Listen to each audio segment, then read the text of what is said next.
ह्या कलियुगामध्ये आणि सोपी जर भक्ती जर असावी तर ती म्हणजे भगवंताचं नामस्मरण आहे. अनेक शास्त्रांनी, अनेक वेदवाक्यांनी किंवा अनेक पुराणामधून हे आपल्याला दिसून येईल. काय झालं, ज्ञानोबा आहे या देवर्षी नारद या पृथ्वीची चिंता करत असताना देवर्षी नारद हे ब्रह्माकडे गेले आणि ब्रह्माकडे गेल्याच्या नंतर त्यांनी ब्रह्मदेवांना प्रश्न विचारला की या कलियुगाचं थैमान हे सृष्टीवर भरपूर वाढलं आहे. तुम्ही या ठिकाणी काहीतरी योग्य असं मार्गदर्शन करा का जेणेकरून या पृथ्वीवरचं जे थैमान आहे कलियुगाचं ते कुठेतरी थांबेल. कारण की या कलियुगाचं जर महिमान जर पाहिलं तर असत्यासी रिझले जन अशी झाली आहे. जो तो कोणी आहे तो खोटा बोलतो. तुम्ही सहज मोबाईलवर जर विचारलं तुम्ही कुठे आहात तर आम्ही पिंपळघरला असून सुद्धा आम्ही बोलू की आम्ही आता कोणला आहे. ही अशी आताची रीत आहे. कारण की प्रत्येक जण हा असत्याशी रिझलेला आहे, असत्याशी वागणूक करीत आहे. म्हणून या लोकांना परमार्थ कसा साधेल याच्यासाठी देवर्षी नारदांना ही चिंता लागली आणि अशा पद्धतीने नारद मुनी हे कुठे गेले तर ब्रह्मदेवाकडे गेले. मग ब्रह्मदेवाने सांगितलं की बघ देवर्षी नारद, तुला मी एकदम सोपी भक्ती सांगतो, त्याचं ऐक. त्यांनी फक्त एकच गोष्ट सांगितली. ते म्हणाली की आदि पुरुषस्य नारायणस्य आदि पुरुषस्य नारायणस्य स्मरण मात्रेण निर्धूत कलीर भवती. फक्त आदि पुरुष असणाऱ्या ज्या नारायणाचं नाव घे, त्या नारायणाच्या नावाने तुझं काय होईल तर एक कलीचा जो प्रताप आहे तो तुझ्यापर्यंत पोचणार नाही. आणि हीच गोष्ट सांगितली.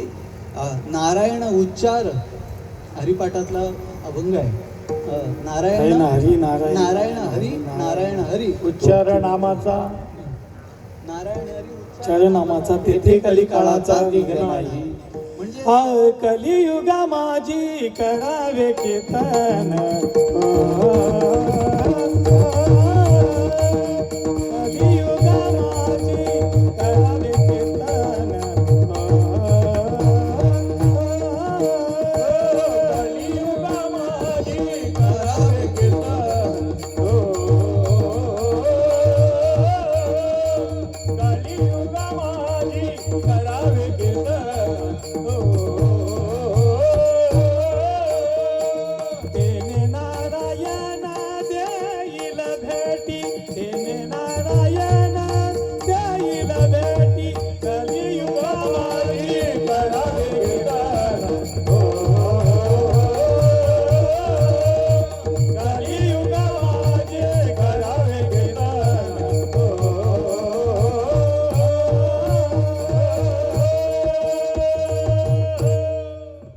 मग याच्या पुढे काय झालं तर या ठिकाणी कीर्तनाची सुरुवात परंपरा चालू झाली.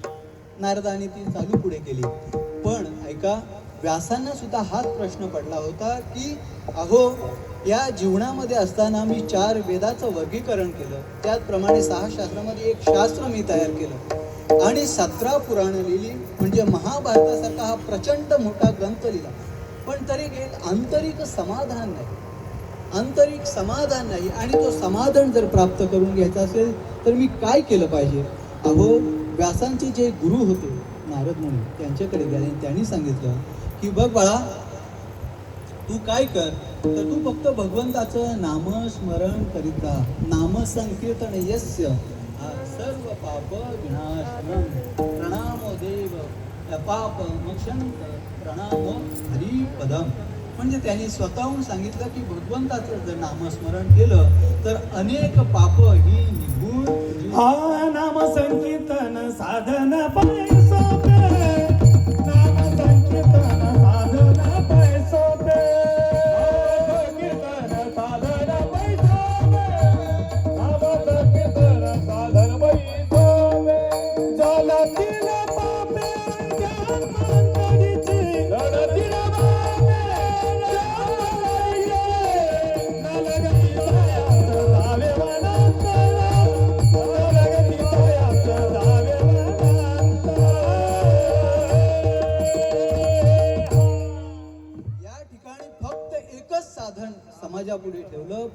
म्हणजे नामस्मरण.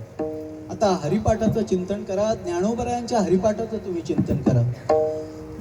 ज्ञानोबरायांनी हरिपाठ चिंतनामध्ये सगळी साधनं ही क्षीण झालेली सांगितलेली आहेत. पहा, योग याग विधी येणे नोहे सिद्धी, वायाची उपाधी स्तंभ धर्म. पहिली गोष्ट सांगितली की योग याग विधी ह्या सगळ्या काय आहेत, आता तुमचं दंभ वाढवणार आहे. असं होतं ना, मी योग करतो, मी याग करतो, मग आमच्या घरी यज्ञ चालू आहेत, याच्यामुळे काय होतं, याच्यामुळे विनम्रता येत नाही, पण दंभ वाढला जातो.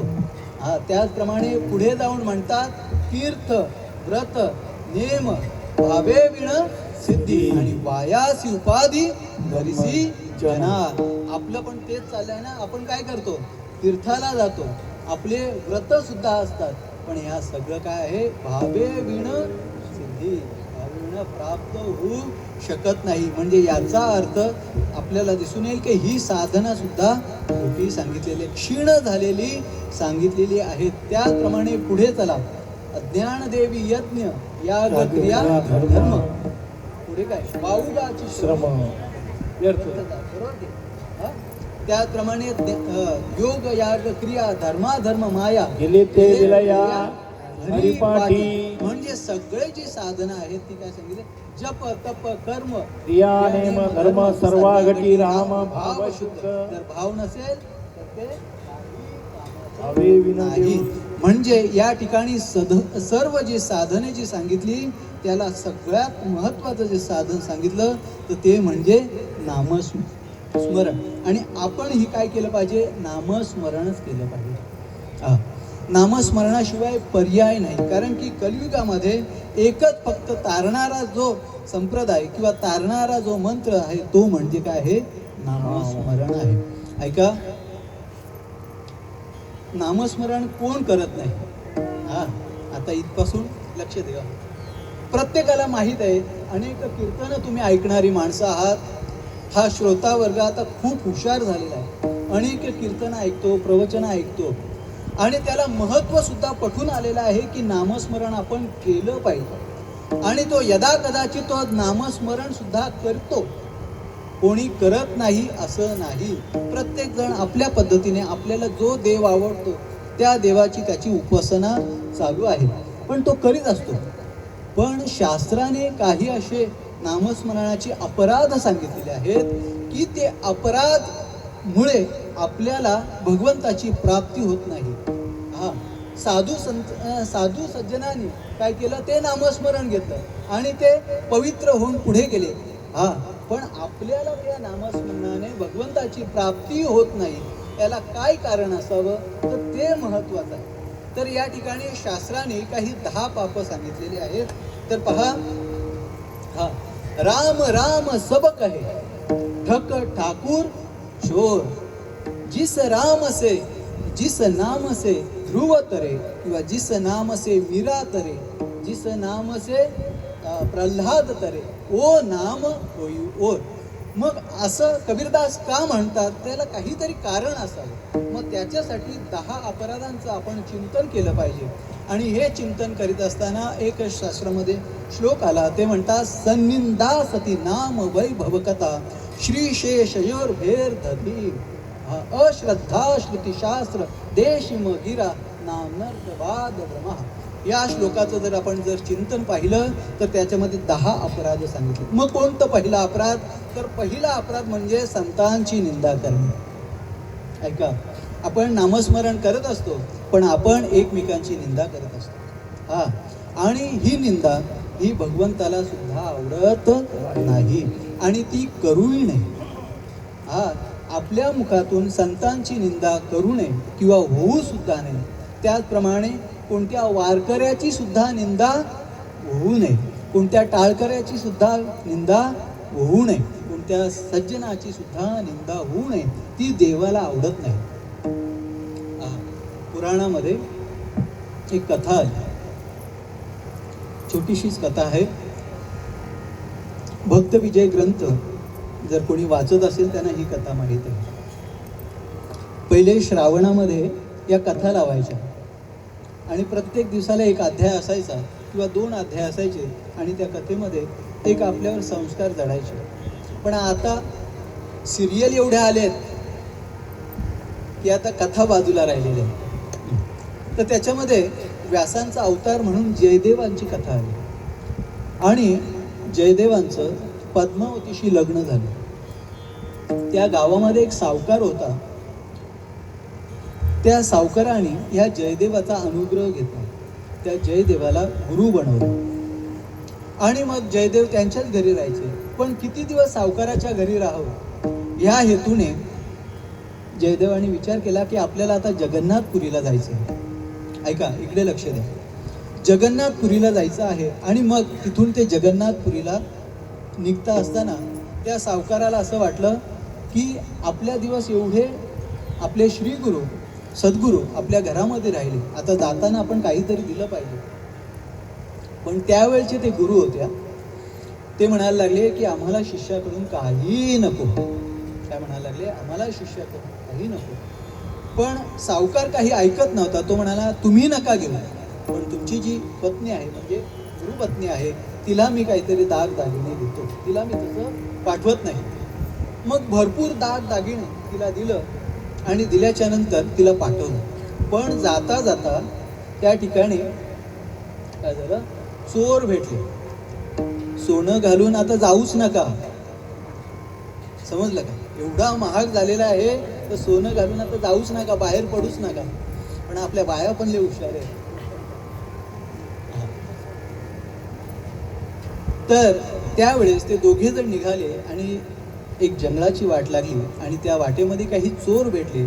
त्या चोरांनी काय केलं, पूर्ण दागिने लुटून घेतले आणि जयदेव आपल्यावर प्रहार करेल या भीतीने काय केलं, तर त्या जयदेवाचे हात पाय तोडून टाकले आणि जयदेवाला एक खोल विहिरीमध्ये ढकलून दिले. पण आता ते जयदेवच होते, व्यासांचे अवतार होते. ते काही शांत बसणारी व्यक्ती नाही. आणि त्या विहिरीमध्ये असताना सुद्धा हात नाही, त्यांना पाय नाहीत, पण तरी सुद्धा त्यांचं नामस्मरण बंद पडलं नाही. हरी श्री कृष्ण गोविंद हरे मुरारी हे नाथ नारायण वासुदेव. श्री कृष्ण गोविंद हरे मुरारी हे नाथ नारायण वासुदेव. श्री कृष्ण गोविंद हरे मुरारी हे नाथ नारायण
जगन्नाथपुरीचा राजा आणि जगन्नाथपुरीचा राजा आल्याच्यानंतर त्याला बाहेर काढलं आणि त्याला आपल्या राजवाड्यामध्ये गेले.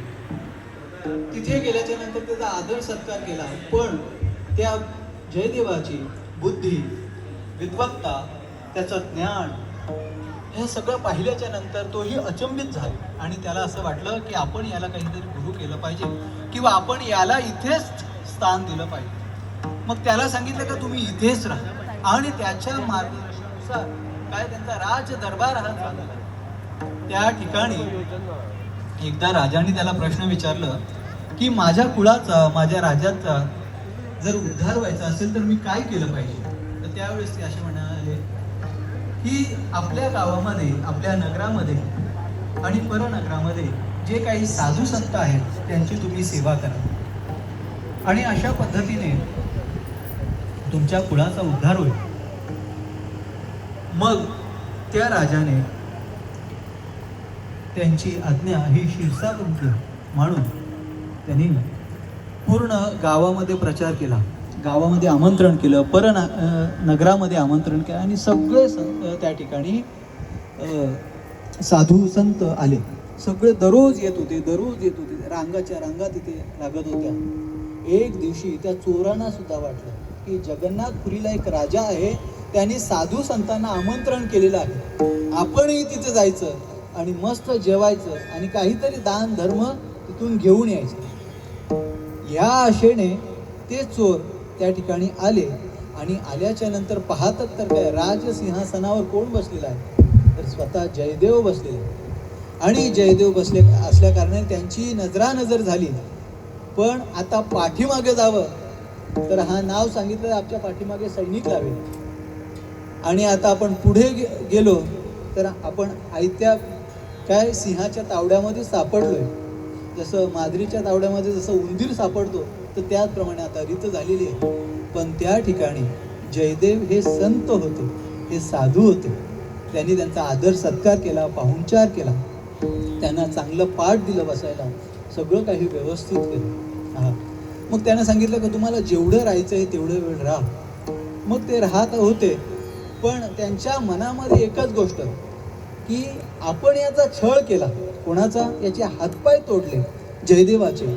आणि हा जयदेवाने जर राजाला सांगितलं तर काय होईल, आपल्याला फाशीची शिक्षा होऊ शकते. म्हणून राजा त्यांचा खूप सत्कार करायचा जयदेवाच्या सांगण्यानुसार. पण त्यांच्या अंगावर काही लागतच नव्हतं. राजाला प्रश्न पडला की मी एवढं त्यांना काजू बदाम सगळं काही देतो, पण त्यांच्या अंगाला लागत काय नाही. तर त्यावेळेस त्या जयदेवाने सांगितलं की अरे, ह्या इतर संतांपेक्षा हे संत खूप विरक्त आहेत. विरक्त आहेत.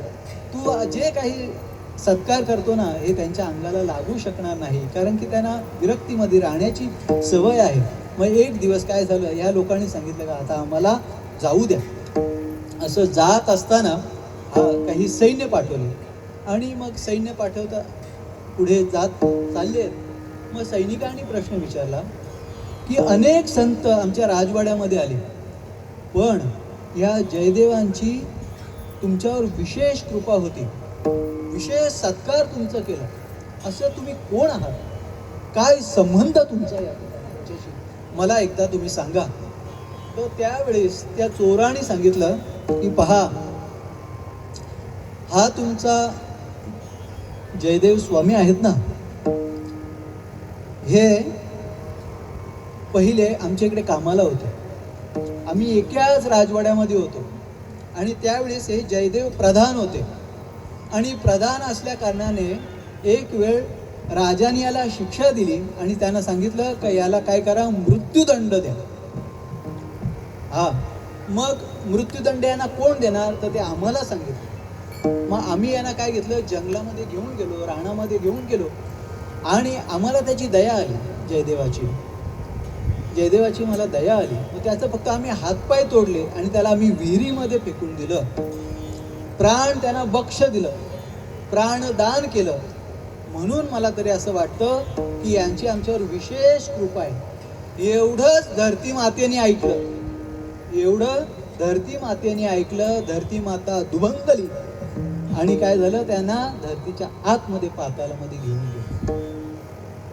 मला सांगायचं एक आहे की माणसाने कधीही संतांची निंदा करू नये.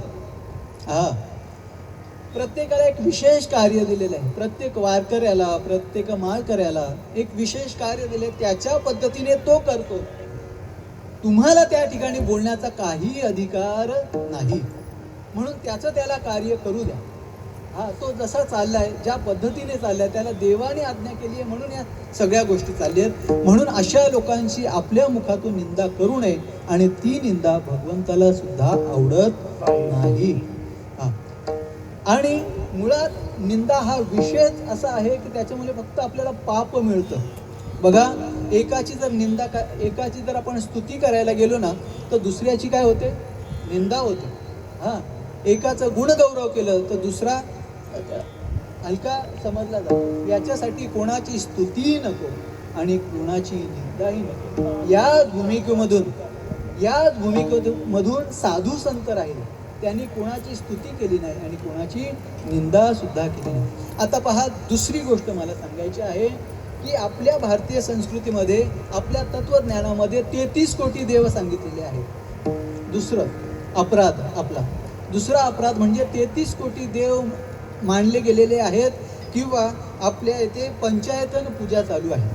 म्हणजे काही लोक गणपतीची सेवा करतात, तर काही विष्णूची सेवा करतात, काही लोक शिवाची सेवा करतात, तर काही अंबेची सेवा, किंवा काही लोक सूर्यनारायणाची सेवा करतात.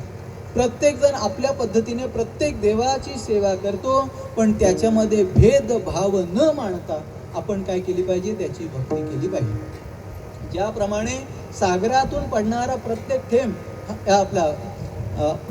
आकाशातून पडणारा प्रत्येक थेंब हा सागरामध्ये जातो ना, त्याचप्रमाणे प्रत्येकाची भक्ती ही कुठे जाते? केशवापर्यंत जाते. हा, भगवंतापर्यंत जाते. म्हणून त्याच्या पद्धतीने त्याला करू द्या.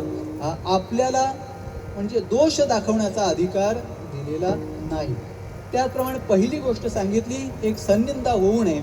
दुसरी गोष्ट मला सांगितली की 33 कोटी जरी देव असले तरी त्याच्यामध्ये भेदभाव न मानता आपण एकच आहे. एक धरीला चित्ती आम्ही रखुमाईचा पती, ही भूमिका असली पाहिजे.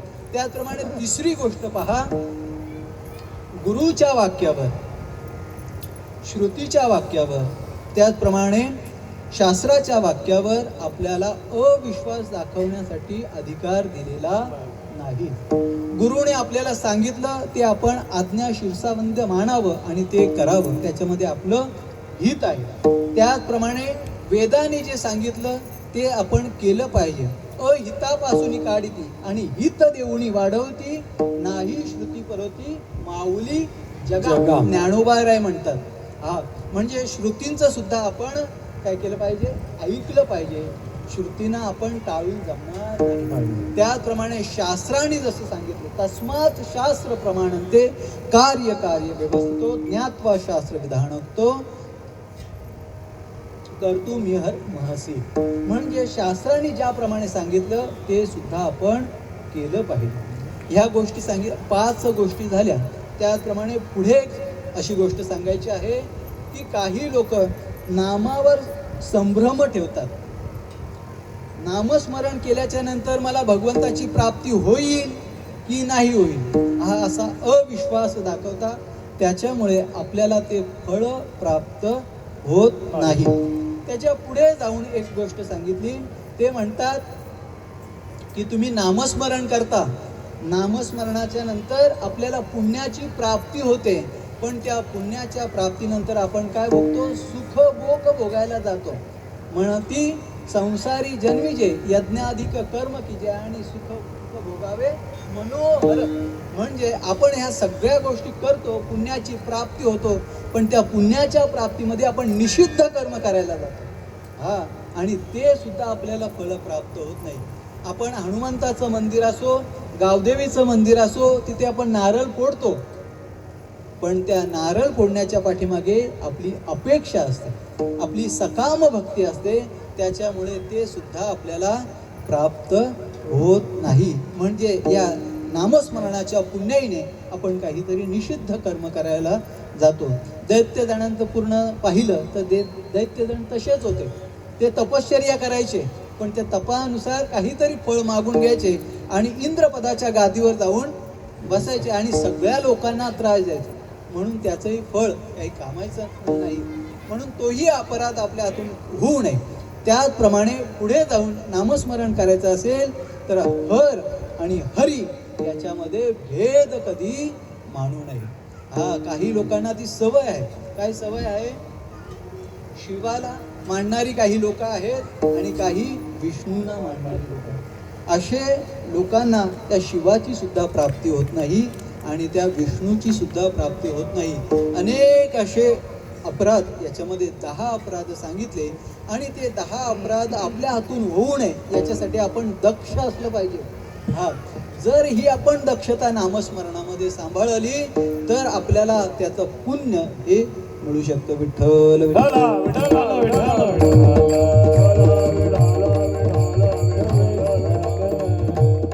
अनेक साधना लोक करतात, अनेक साधना लोक करीत असतात. पहा, काही लोक स्तुती करायला जातात भगवंताची.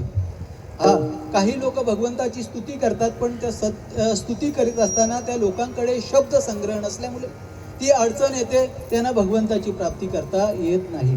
काही लोक व्रत वैकल्य करतात, पण त्या व्रत वैकल्यामध्ये सुद्धा काही अडचणी येतात, ते सुद्धा व्यवस्थित करता येत नाही.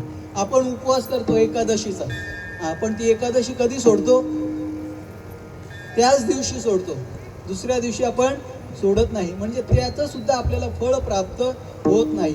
त्याच्या पुढे आपण वेदाध्ययन करतो, वेदाध्ययन केल्याच्या नंतर आपलं लक्ष लागतच नाही. किंवा ते वेदाध्ययन करताना आपल्याला कितीतरी प्रोनाऊन्सिएशन म्हणजे शब्द उच्चार हे चुकीचे होतात. त्याचप्रमाणे आपण तीर्थयात्रा करायला जातो, पण तीर्थयात्रा सुद्धा होत नाही. बरीचशी लोक गाडीमध्ये जातात, पण वैष्णव मातेचं दर्शन घ्यायला विचार करतो की वरती चढावं की आता खालतीच राहावं. बरोबर की नाही? जातात तिथपर्यंत, पण त्या वैष्णव मातेचं काही दर्शन काही करू शकत नाही. किंवा जायचं जरी झालं तरी पण अडचणी येतात, का पैशाच्या अडचणी असतात, काही लोकांचा पायांचा त्रास असतो. अशा अनेक काही गोष्टी आहेत. त्याचप्रमाणे काही लोक दान धर्मावर विश्वास ठेवतात. त्यांना असं वाटतं की दान धर्म केल्याच्या नंतर काय होईल, तर आपल्याला भगवंताची प्राप्ती होईल. पण दान देण्यासाठी सुद्धा अडचणी आहेत. काय अडचणी आहेत? कारण की पैसा तर आपल्या हाताशी पाहिजे का नाही, तर तुम्ही दान देऊ शकता. म्हणून अशा अनेक जरी साधना जरी असतील, पण त्या साधना या कलियुगामध्ये सगळ्या क्षीण झालेल्या आहेत. पण सगळ्यात जर महत्वाची जर ती साधना असेल आणि भगवंताला जर आवडणारी जर साधना जर असेल, तर ती म्हणजे आवडे देवासी तो ऐका प्रकार नामाचा उच्चार रात्रंदिवस, तोच अभंगाच्या पहिल्या